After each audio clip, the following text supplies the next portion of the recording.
Hi, hello. Welcome to the episode of Isaiah's Newsstand. It's your host, Isaiah Edwards. The date is January the 7th, 2024. Hope this episode finds you well in good spirits and high hopes. As for me, I'm doing pretty good. I've been pretty comfy cozy. Let's see here. I'm going to work backwards with the food corner. And so we'll start with for dinner, I had just burgers. I just had a couple little bacon burgers and some fries. It was good. It was yummy. I also added some fish sticks. I don't know why. I just have them. We got to burn through them. Don't want to let them get frostbite. But the main meal I had was I had some lunch at McAllister's. Ooh, it was so good. It was so yummy, yummy, yummy. And I gotta say, it fucking should be for the price I paid, but we'll get to that.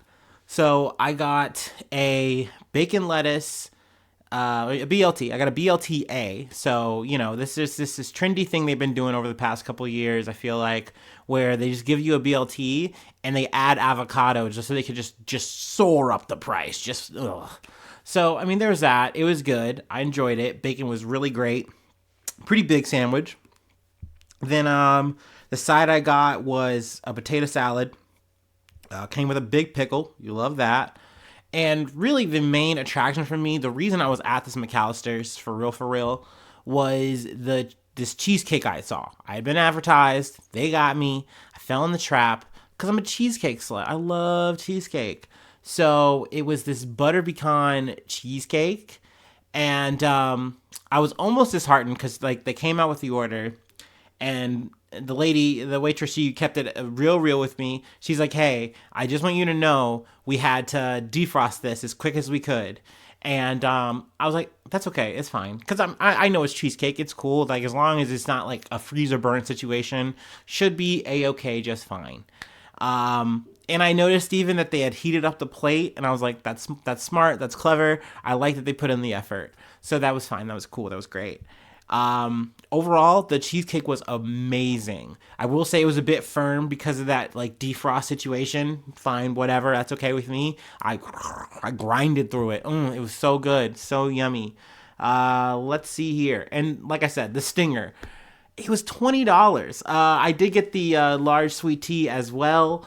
But I mean, hey, this is a Panera type situation. When you're walking into McAllister's Deli, I knew what I was getting into. I was dancing with the devil. So yeah, that was my meal experience, my food corner, if you will. Life has been pretty chill lately. We did some grocery shopping today. Just mostly chilling. Just getting through this January. So far, so good. So yeah, let's get into the news. A little commentary on said news and things happening. Yeah. Let me start off with my startup, and then we will get into it.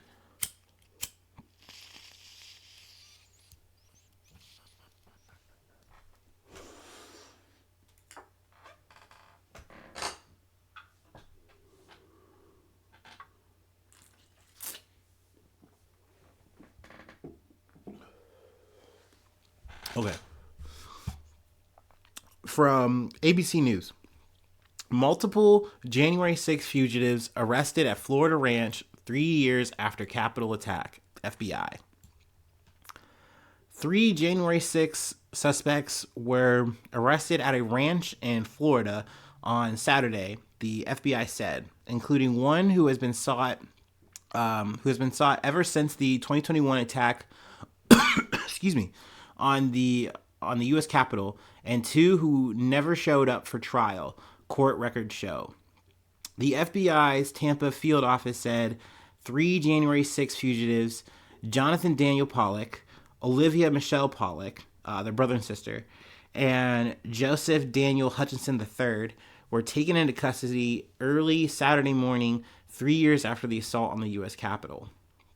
The FBI executed three federal arrest warrants at the ranch in Groveland. It said no further details on their capture were available. So let's see here. The reward for Pollock was up to $30,000. That's pretty fucking massive. Let's see. Jonathan Daniel Pollock, along with Olivia Michelle Pollock, 33. Jonathan's 24. There we go. And then Hutchinson is 27. The two other defendants were charged by complaint in June of 2021 on a slew of counts in connection with the Capitol attack and subsequently indicted by a grand jury. Prosecutors stated in court documents that the defendants, described as either relatives or close friends who lived near each other in Florida, traveled together to D.C. on January 6, 2021, some dressed in military-style tactical gear. They are accused of assaulting U.S. Capitol Police and or Metropolitan Police Department officers in a manner that demonstrated prior planning and coordination. Prosecutors stated in court filings. Jonathan Daniel Pollock allegedly stole 2 Capitol Police riot shields during the attack, according to the indictment. It's crazy how, just people were just so quick and able to, once, the seal broke in the situation, they just became the Call of Duty character they wanted to be in their minds, and, just made it happen. They just, ran up on a dude, was we're taking over, we're patriots, motherfuckers in fucking Viking wear, yodeling, motherfuckers licking AOC shoes. Shit was crazy. Oh yeah. It's always a flashback whenever we get to around this time. It's honestly perfect timing too.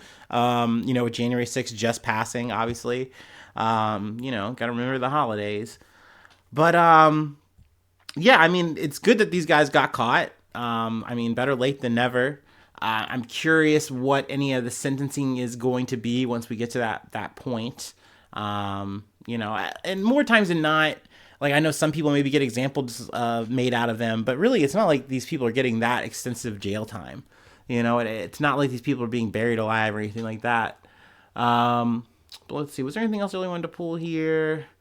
Nah, that's about it. That's kind of the biggest news we kind of have. The rest of this is kind of nothing burgers or stuff I really wanted to talk about. Either way, we'll get through it all, of course. Why not?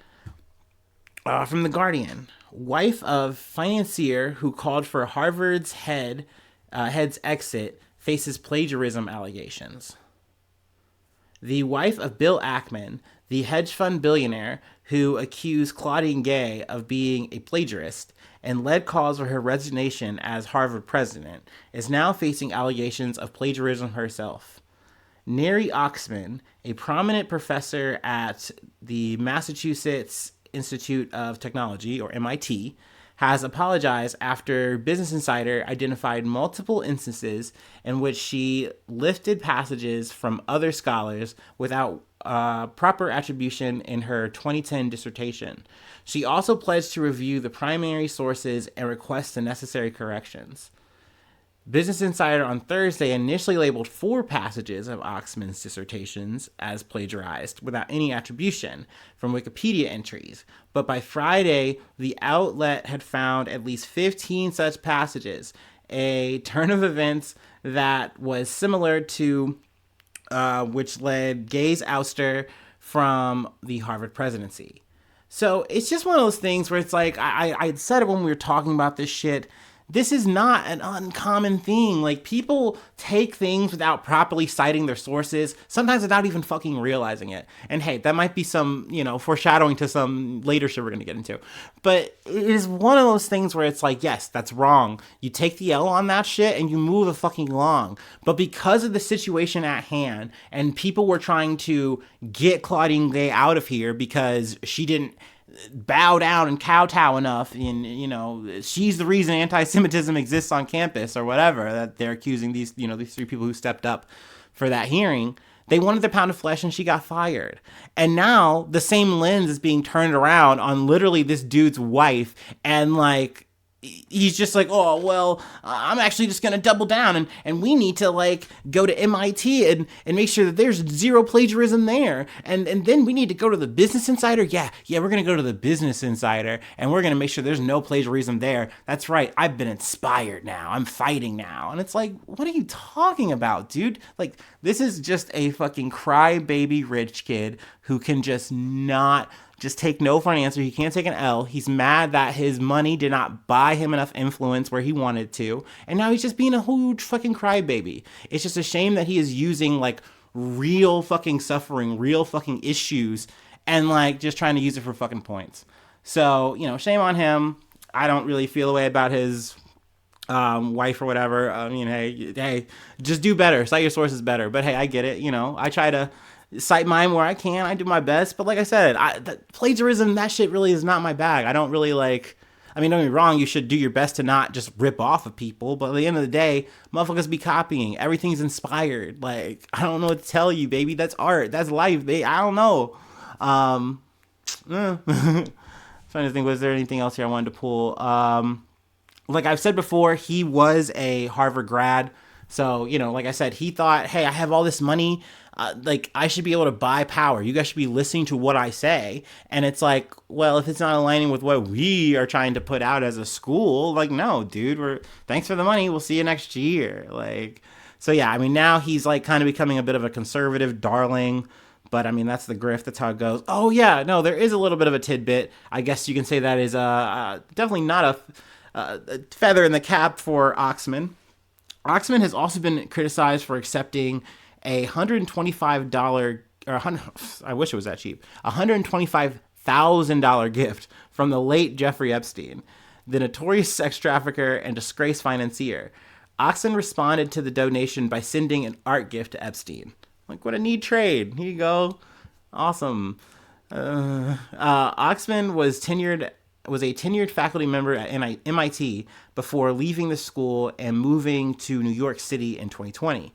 Some consider her a celebrity in the field of architecture and design, and her new company, named Oxman, was in the middle of a soft launch when she issued her apology in response to Business Insider's reporting. So yeah, I imagine someone like her is trying to maybe lay low, get her shit done, but I mean, hey, her loud-ass husband, what are you gonna do? What you gonna do? I guess you gotta stand by your man. I don't know. But then again, I would imagine maybe these are just birds of a fucking feather. So it's probably boo both these people. I don't know. Anyway, let's move on. We got more news to talk about. Technically, this is like serious. This is important. But, from Politico. The Lloyd Austin fallout is growing. Someone's head has to roll. This is such a sensational title. Personally, I don't think anyone's head's gonna roll. I don't think this is about to be a yeah yeah yeah song. That would be kind of lit if it was. At a White House meeting last week, Jake Sullivan, the National Security Advisor, noticed that Defense Secretary Lloyd Austin was absent. A Pentagon official, Sasha Baker, was there in his place. This wasn't supposed to be any, big deal, not too uncommon, but apparently he was already hospitalized at Walter Reed National Military Medical Center with complications from an undisclosed surgical procedure. Now, no one knew about this. I believe it had been 3 days. I think on January 1st, he kind of touched base while he was at the hospital with the White House. And people are saying yo, the Pentagon, nobody told anybody, what's going on here? Everyone was kind of left in the dark. And so people are thinking there might be some aftermath from this. Maybe Lloyd Austin might, get canned for this. I mean, there's a lot on the line, we're walking on a razor's edge in the Middle East and, this guy's out of commission. What's going on?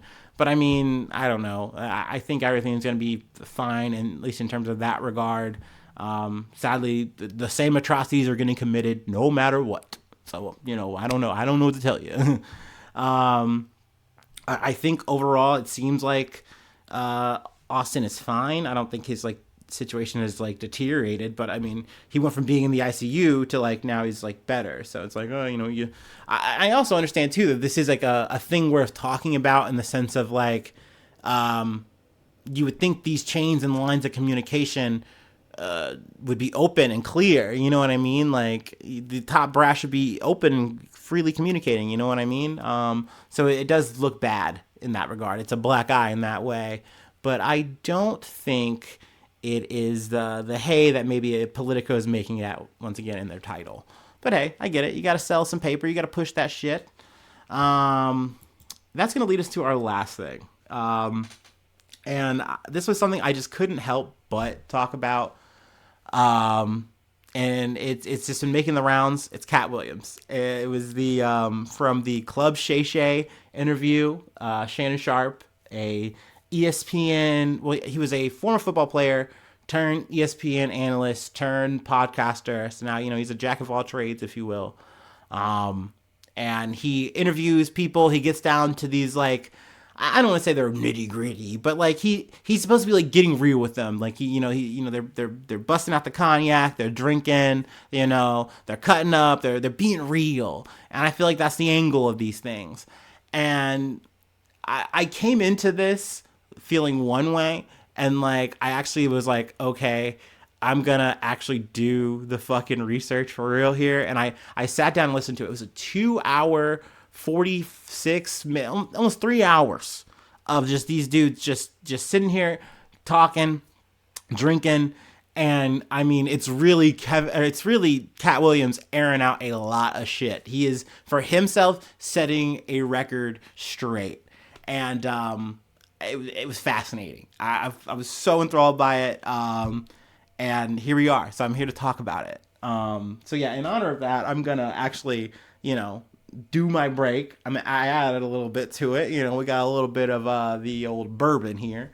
I can't do it as well as they did. Also, I love it too. They do this really hard plug, like it's just like a fucking ad where they have like Cat Williams like literally describing how nice this cognac is. I can't remember what the fuck it was, but like I was like, damn, that's so slick. I love that. I love the game. I love fucking content creation. Anyway, let me take my break and we'll cover this shit.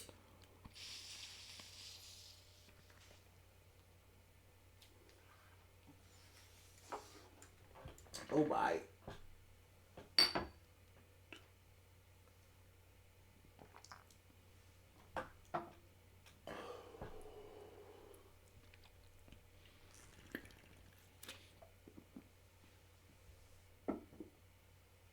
Ooh.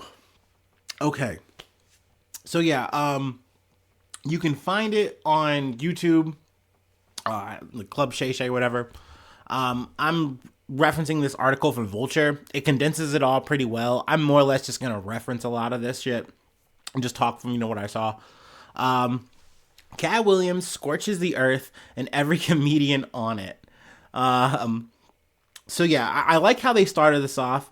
Remember The Last Dance, the must-watch documentary event of early 2020, in which Michael Jordan, reflecting on his final NBA championship campaign and legacy, captivated the world by finally cutting loose on his former teammates, rivals, and the headlines that dogged him throughout his career? Well, imagine if The Last Dance consisted solely of one long interview, switch focus from basketball to stand-up, and swap out Jordan for comedy legend Cat Williams.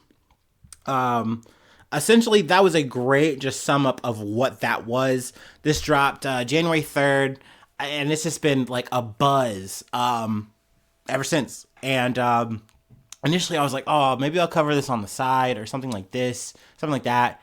And I really looked at it and I'm like, I could talk yet again about Dave Chappelle's fucking new stand-up where he punches down and he's so happy to do it.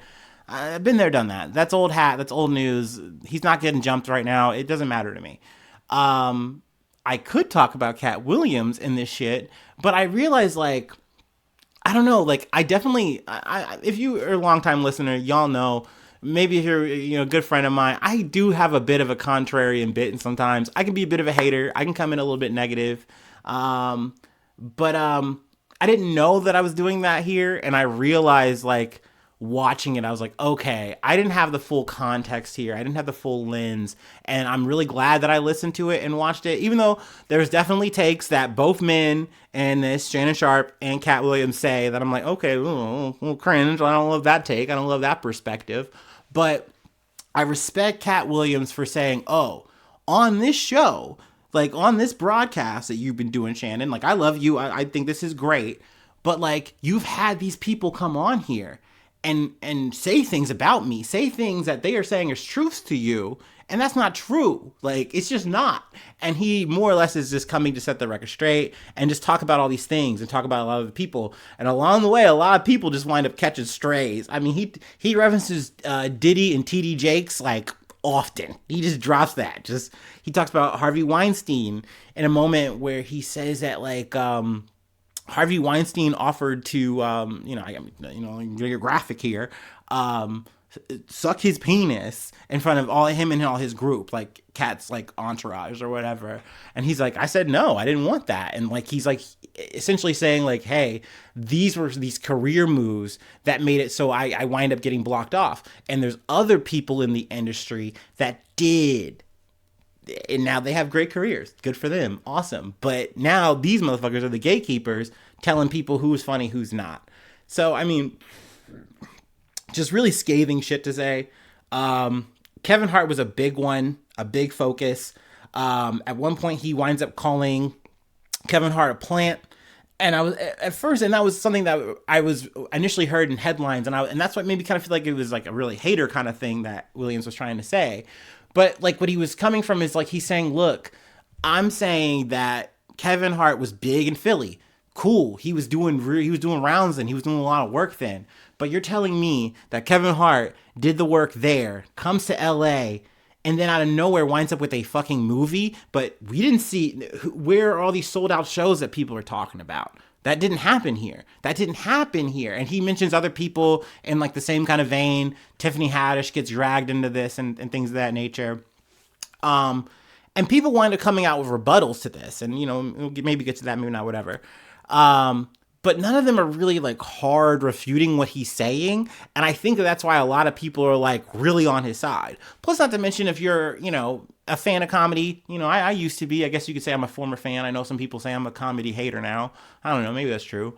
Like I remember Cat Williams though. He was funny as fuck. Pimp Chronicles were crazy as hell.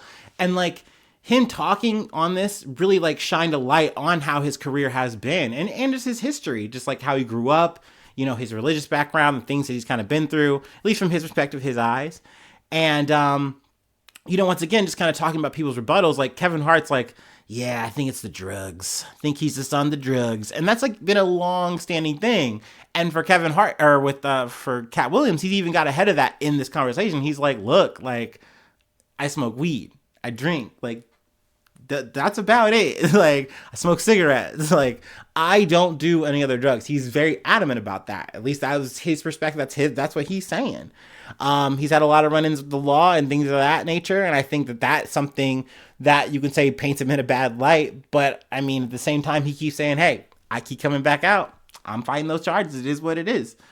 Not just Kevin Hart. I feel like a big focus was Steve Harvey and Ricky Smiley and Cedric the Entertainer. And with Cedric the Entertainer, he like accuses Cedric of stealing comedy lines from him. And that was another one where once again I heard that headline and I was like, okay, this is like a common fucking trope that like comedians, artists, they are very hard stuck about. And I think it's something that maybe that's like a little bit of a disconnect bias from me where I can say, oh, like I get that's a big deal, but it's whatever. It happens, you know, everything's inspired, but like you can't like, you know, it's art at the same time.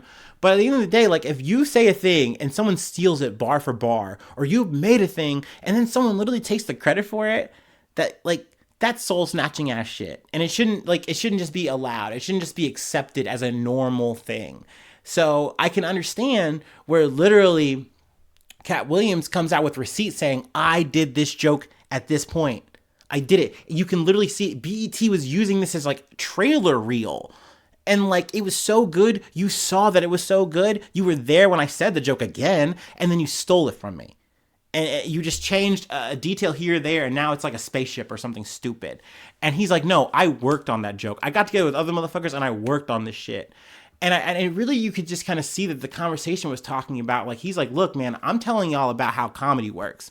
I'm talking about how competitive this shit is and how shark motherfuckers can be. And, like, you can see that, like, Cedric took this shit right from my mouth. Like it's crazy. And he's trying to sit there and say, like, oh, I don't know. I think he's just hyping it up because he came on the show. I think Steve Harvey's definitely been on the show. And they all have different renditions of how things went. And he's like, And for Steve Harvey, he's like, Steve Harvey's telling this fucking lie that he got out of comedy because he wanted to do other things and he just couldn't do it anymore. Like, he's like doing the Family Feud and all this shit. He's like, no, you did a fucking little comedy battle with me and I roasted your ass and I talked shit about your fucking wig and it was a wrap for your potato head ass. And like, I think it was really good catharsis for Cat Williams to really set the accord. And then it was obviously great for Shannon Sharp because, I mean, he's just over here just like doing his fucking thing. And in his regard, once again, he did say a couple of things that I was kind of like, ew, don't like this. But it was also cool to see Cat Williams at least call him out on some of it here and there. He got a little bit of flack because people were like, yeah, he wasn't being like a proper journalist. And this wasn't like a really good interviewer format style or whatever. But I'm thinking, for a guy who came through and was a football player, came through and then became an analyst, and I'm sure he's got a whole fucking team in the background and all this kind of shit, because he even had people fact-checking what Cat Williams was saying and saying like, hey, just so we're clear, because I know this is going to be airing, like, you said this time and we're checked and did you mean this? And he's like, oh, okay. And he set the record straight. So that means you have a team working behind the scenes here. Also, Rogan gets a good call out because essentially Cat Williams is like, yeah, I'm not going to be on Rogan. He has the same 6 comedians and they're all not funny. So he doesn't need me. He doesn't want me. And of course, Joe Rogan's like, oh, no, I love Cat Williams. I'd love to have him on if he wants to be on. So maybe we'll have that on there with his sharp ass nipples. Let's see here. Who else I want to really talk about here that got aired out? Ricky Smiley. I'm not really huge on him. I mean, I've seen him around. He talks about him a lot. He has a big chip on his shoulder about him because I think Ricky Smiley more or less was supposed to be like stealing his role in like Friday After Next. And he's like, dude, like Money Mike was my guy. Like that was my shit. And like I didn't. And this was something that I did like that he said. And I think a lot of people brought this up. Was that he's like, you had the scene where I was supposed to be getting raped by like a man. And he's like, it doesn't matter who it is, whoever it is. That's not funny. There's nothing funny about that. And I didn't want to do that. And I said no. And then they just didn't come. And the next thing you know, Ricky Smiley has it. So he was like saying a lot of stuff like, he's like, well, I wouldn't work with Ricky Smiley unless he like wore a dress. And he like kept saying this thing about like, wearing a dress. I wouldn't wear a dress. And then next thing you know, this guy's wearing a dress. And that's how they got famous. That was a big rant for him. What else did I really want to hit on before you kind of just call it quits here? Chris Tucker gets mentioned. I'll just say this quote. The Chris Tucker that we have now is Epstein Island Chris Tucker, not Smokey. So yeah, there was that back and said.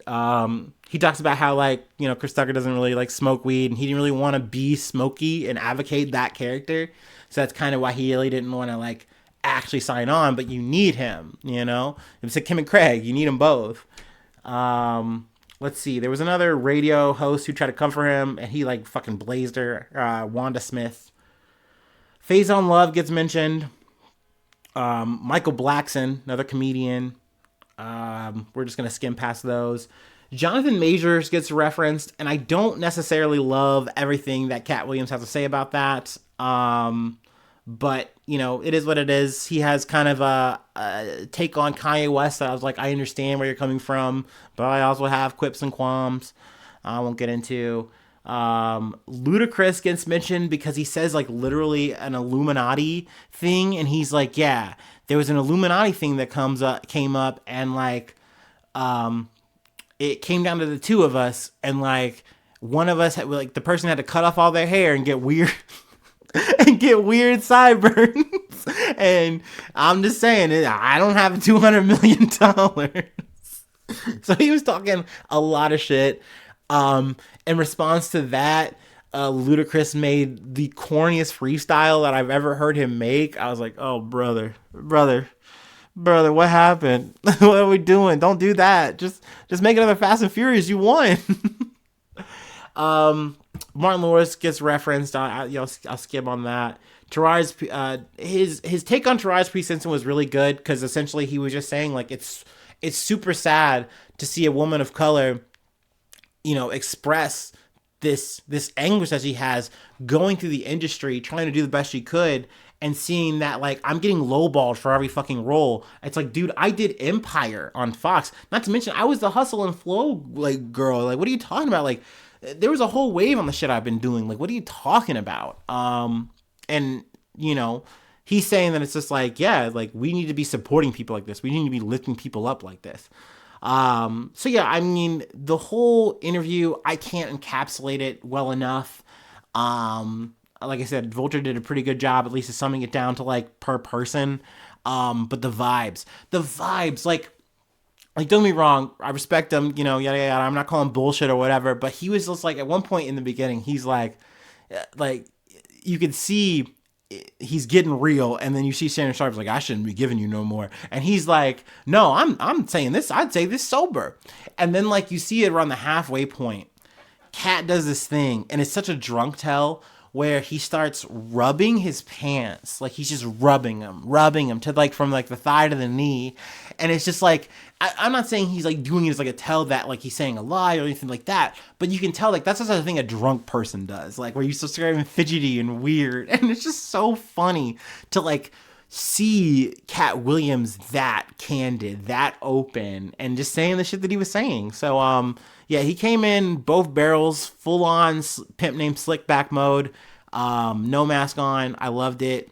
I'm not doing it full justice, but I felt like that was a cool little summary, and I've run long about it. So yeah, I feel good. I feel justified. What a fat Sunday we've had. What a fun Sunday we've had. A Sunday fun day, if you will. But yeah, thank you so much for tuning in. Thank you so much for being a friend, and hopefully I see you soon for some more good news. I love ya. Bye bye. Mwah.